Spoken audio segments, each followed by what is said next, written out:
Thank you all for coming.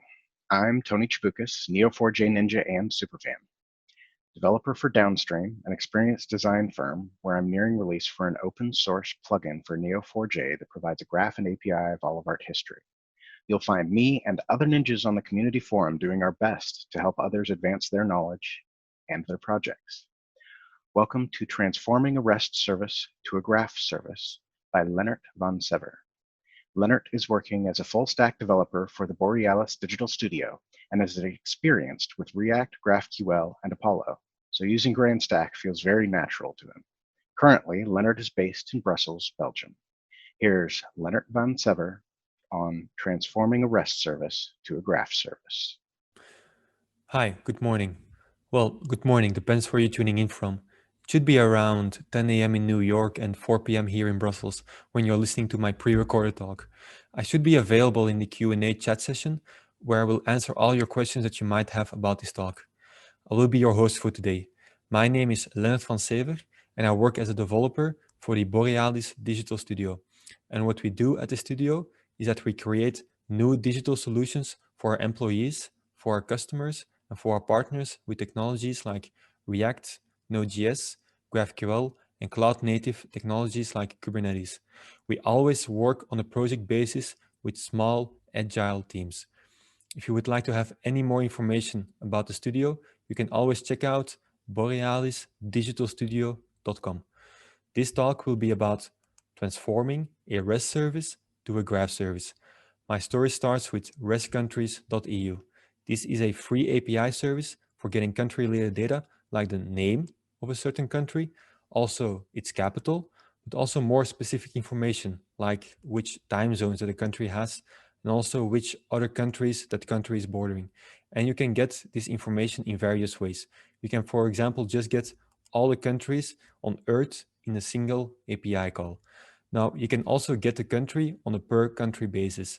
You can just say, give me the information of Brazil, and you will get all the information of just Brazil. You can also filter out countries. You can, for example, say, give me all the countries where they have the dollar as a currency. Or you can query, give me all the countries where they speak French. No problem. This API is quite extensive, but it also has quite some limitations. For example, data traversal. I can only traverse the data in one direction, country by country. But it also has quite some limitations. For example, data traversal. I can only traverse the data in one direction, country by country. But what if I want to know all the subregions in Europe? Or I might have different questions like which currencies do they have in African countries? Or the full name of the bordering countries. To answer those questions, I have to do multiple requests to the API, or first get all the countries and then write some custom code to filter out whatever I need. Another limitation is advanced searching. It's possible to search by a couple of parameters, but there is no advanced search scenario possible like give me all the countries with a population of 10 million or less. Or maybe I want to search for all the countries on the UTC time zone. That is not possible. The last limitation I was able to identify is overfetching. It's possible to filter the output so that you don't have to query all the country-related data, but you can't filter out nested data, like for example, the symbol of a currency. But to be honest, I don't think that the maintainers of REST countries should address these limitations. They are quite specific to my needs and natural to any traditional REST service. However, these limitations are easy to overcome by combining the power of Neo4j and GraphQL, which would effectively convert this REST service to a graph service. Now, you're probably wondering, well, how will GraphQL and Neo4j help us overcome these limitations of the API? Well, let's have a look at the first limitation, data traversal. Traversing a data tree in different directions is only natural for a graph-native database like Neo4j. If you select one node in a query, you can get the adjacent nodes as well without a big performance hit because the initial node is referencing directly the adjacent node. This is also called index-free adjacency. For overcoming the overfetching limitation, we can use the GraphQL. Since you can query exactly what you need with a GraphQL API. This feature is one of the core benefits of GraphQL. And now, when you use the Neo4j GraphQL.js library, you get advanced searching, filtering, sorting, and pagination without much effort added to your API. So thanks to this library, we can easily add advanced searching to the graph service. But maybe I should explain a bit better what the Neo4j GraphQL.js library exactly is. It's not very well known and quite underrated.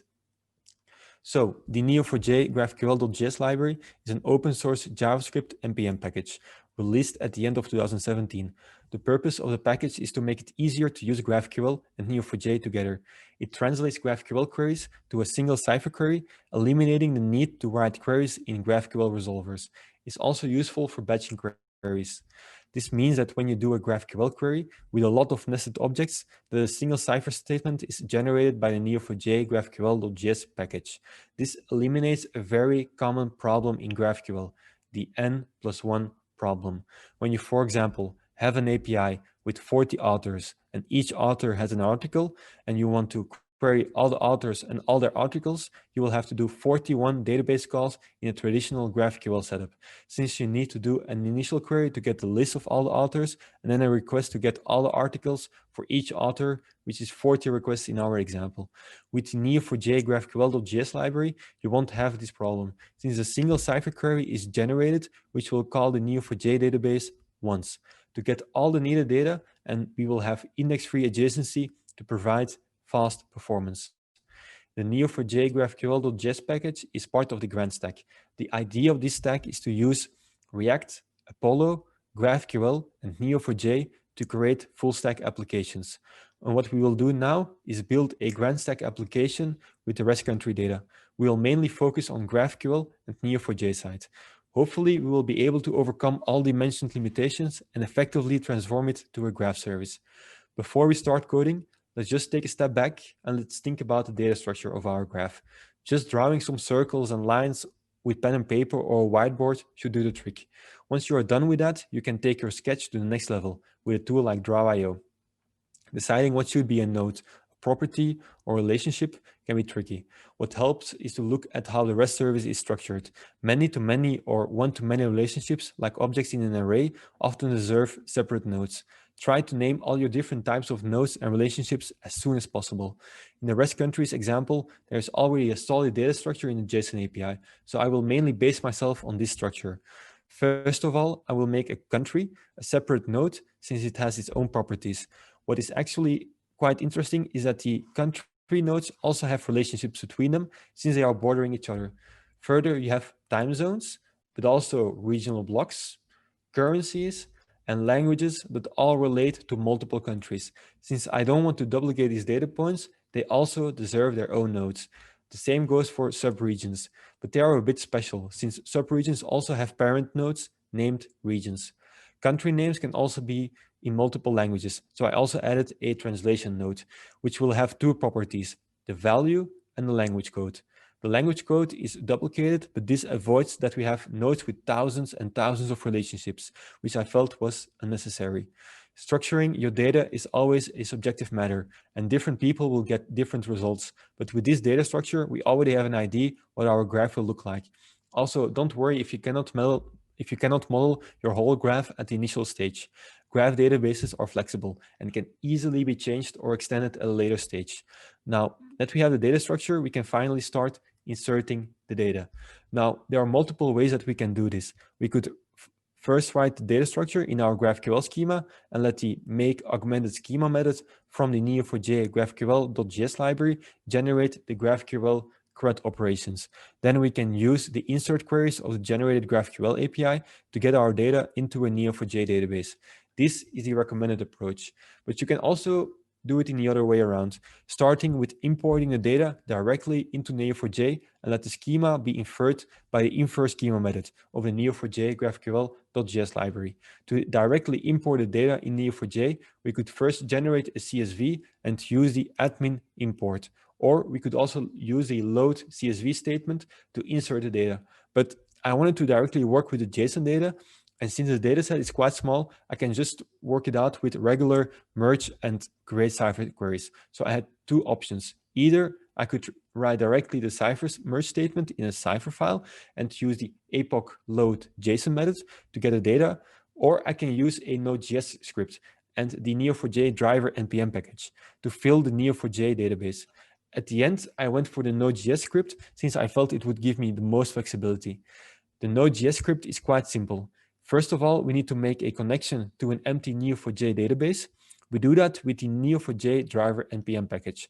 I also use the .env package so that I can use a .env file to store the connection details. This .env file is of course not committed to any version control software, since connection details are always sensitive. After we connected successfully to the Neo4j database, the script fetches all the countries that are available in the APIs. Luckily, this can be done with a single API call. The next step is to loop over all the countries that were fetched. And for each country, create a country node with all the properties that will not be stored in other nodes. For each country, there's also a latitude and longitude property available. This is saved in a special property type called location point. This can later be handy to calculate the distance between countries. Country nodes also have relationships between each other. Since they can border each other, I had to make use of the merge statement for creating these relationships to avoid double relationships between the same node. For example, the USA borders Mexico, but Mexico also borders the USA, so that would create a double relationship if you don't use a merge statement. I didn't provide a direction to the relationships, but Neo4j randomly assigned one, since Neo4j relationships always need a single direction. For creating the other nodes, I was able to reuse the same cipher query since most nodes followed the same pattern. Connect to a country node and also have a name as a property. You can only make this work by defining node types dynamically through JavaScript template literals. However, be careful. Don't do this with data from users since it can lead to database injections. I only had to write specific queries for the regions and translation nodes. I also forgot to mention that I used await functions for all my inserts so that I'm sure that all my nodes are created in a synchronous fashion to avoid any funny race conditions. In the video, let me just start the video very quickly here. In the video, I have a Neo4j empty database, and I switch to VS Code, and I run npm run data scraping. These are a command to run my data insertion script. After this, it takes a couple of minutes to insert all the data, but in the video, this process is speeded up a bit. When that happens, I switch back to Neo4j, and when I check my database, all my nodes are created, including all the currencies, flags, languages, other names, regions. All the nodes that I needed are just created. Then I start navigating the regions like Europe, then the subregions like Western Europe. And then you will see that all the countries are also bordering each other within Western Europe. And then I will start opening the Luxembourg country node. That should happen in just like a second normally. And when I open up that node, you will see that other nodes like the language node and the currency nodes are all relating to the other Western countries. All right, let's continue. The last thing that my script does is calling the infer schema method from the Neo4j GraphQL.js library. This method will automatically generate a GraphQL schema. We can use this GraphQL schema to set up an Apollo server. You will just need to set up a Neo4j driver and create an Apollo server that references the schema and the driver. Also make sure that the Apollo server is listening on a certain port. When you start the Apollo server and visit the local GraphQL playground, you will get all the methods to query your data with a bunch of extra methods on every node, like filtering. So in this example, I'm filtering all the countries that start with BE in their name, and also filtering them whether they have the official language of French, which results in the countries of Belgium and the country of Benin, because these start with BE and also have the official language of French. Now, another benefit that we have is that we can order by any property. For example, here I'm fetching the languages and I'm ordering by the language name on a descending fashion. What we also have is pagination. Here we can just decide where we want to start fetching the data. So here I want to start at point 50 and I want to get the first 5 language nodes. Sorry, what we also have is traversing the graph in any direction. For example, first getting the regions, sub-regions, and then the countries. Or you can also get all the languages and the countries where that language is spoken. Or maybe you want to have the currencies. Well, this is GraphQL. You choose whatever you query. All this stuff is automatically generated, but you can also extend the GraphQL schema with custom Cypher queries. For that, you can use the add Cypher directive in your schema. Before you add any add Cypher directives, make sure to install the epoch procedure plugin on Neo4j database, because otherwise you will get an error, and that's not so nice. So don't forget to install that plugin. I also added some extra Cypher queries to get the bordering countries, since the auto-generated query wasn't working on that one. I also added a custom Cypher statement to calculate the population density, and another one to calculate the distance to other countries. Another top tip when using the add Cypher query is to keep an eye on the network speeds through the developer console so that you are not introducing any slow queries. Now, let's review whether I can answer all the questions I had before when describing the limitations of the REST countries API. The first one, what are the sub-regions of Europe? As you can see, I can just easily query them through my GraphQL API. Another question that I had was, what currencies are used in African countries? This is quite easy to fetch. Now, it does require some nesting, but you could also directly connect the countries with the region, and then that won't be a problem. I added some extra Cypher queries to get the bordering countries, since the auto-generated query wasn't working on that one. I also added a custom Cypher statement to calculate the population density, and another one to calculate the distance to other countries. Another top tip when using the add Cypher query is to keep an eye on the speed of the network calls through the developer console, so that you're not introducing any slow queries. Now, let's review whether I can answer all the questions I had before. What are the subregions of Europe, for example? Here I can easily just select Europe and then call the subregions nodes. Then another one is, what are the currencies that are used in African countries? I can just again select the African region and then get all the subregions and then the countries with their currencies. Then another question I had is, give me all the countries with a population of 10 million or less. Sorted by population. Here again, no problem. I just say, give me the country, filter on the population lower than 10 million, and order by the population in a descending fashion. Then another question I had is, what is the full name of the bordering country? I can just get all the countries, then call the borders node, and then get the full name. The last question I had is, give me all the countries on the UTC time zone. What I did here is select the UTC time zone and then just call all the related country nodes. I was able to overcome all the initial limitations, so I wanted to share it with the rest of the world so that other people can more effectively query country-related data. So I used the Neo4j Docker image on Google Cloud to run a Neo4j instance online and use the data insert script with the remote credentials so that the data is also available on the cloud instance. I released the Apollo server on Google AppSpot and wrote a README on GitHub on how to use the API. It's free to use, and according to the Apollo Studio API, the API gets on average 15 calls per minute. You can find the API by Googling graph countries. Feel free to use it. You probably think that this is the end of the talk, but it isn't. I have a Neo4j database filled with interesting country data. So what I still want to do is show you some interesting facts that I was able to calculate through some Cypher queries and graph data science algorithms. But let's first start simple. What I did here is get all the countries with the most borders. So what you can see here is that China has the most borders, also Russia and Brazil, which is not very surprising because these are very big countries. The other metric that I wanted to show you is language prevalence in countries. So this is showing the this is showing the languages that are most used as an official language around the world. In this case, it's no surprise, it's English, then it's French, and then Arabic. Then a bit more, and then sorry, I just lost it there. Another interesting fact is looking at which countries are most similar. For that, I use a similarity algorithm from the Graph Data Science library.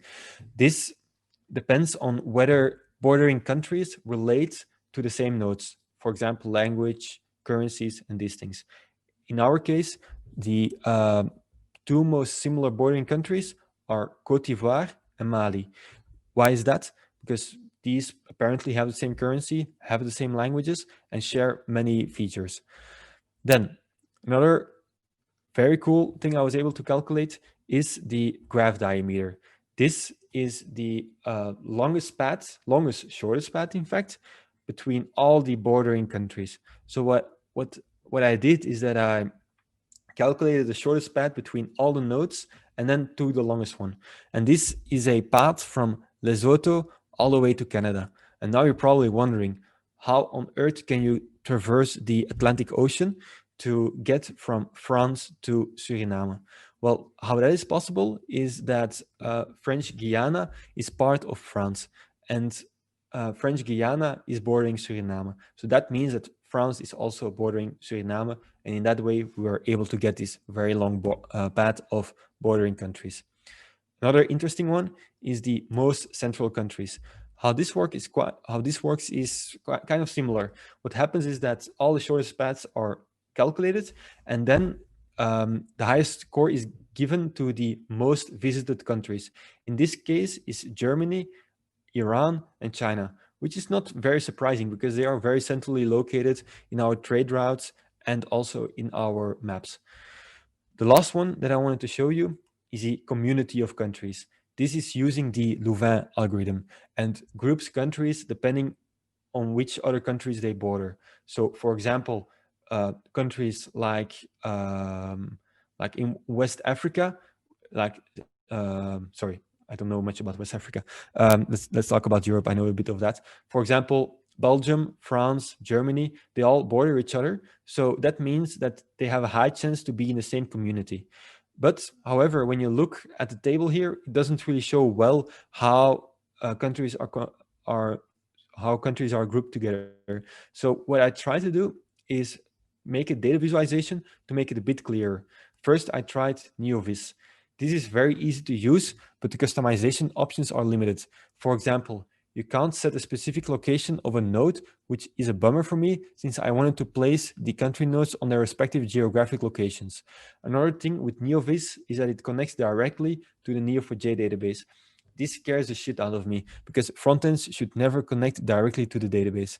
So I tried another visualization tool recommended by Neo4j, Seedoscape.js. It takes a bit more work because it's not made to work directly with Neo4j, so you have to recreate your graph after you fetch the data. It sounds like more work than it actually is, but you can customize it a lot. So I was able to not only visualize the community algorithm results, but also the central countries by size, its geographic positioning of countries, the graph diameter, and even the flags. Now, as a conclusion, it was a lot of fun to combine the powers of Neo4j and GraphQL. It just feels like they are two technologies that are just meant to be used together. I was able to overcome the limitations of a traditional API and even calculate interesting country facts that we didn't know before. I would like to thank you for listening to my first talk ever, and I hope you enjoyed it. All right, now I'll go over to the questions. So I got a couple of questions from the chat. The first one is, why do you think Neo4j and GraphQL are not often combined? Today, libraries like Hasura, which uses PostgreSQL as a database, are more popular, but I think the adoption of Neo4j and GraphQL will increase over time since both technologies are based on the same graph theory. Another question I got was, why did you pick REST countries as an example? It's because I'm quite interested in geography, and REST country data has a high quality of data, which makes it very easy to work with.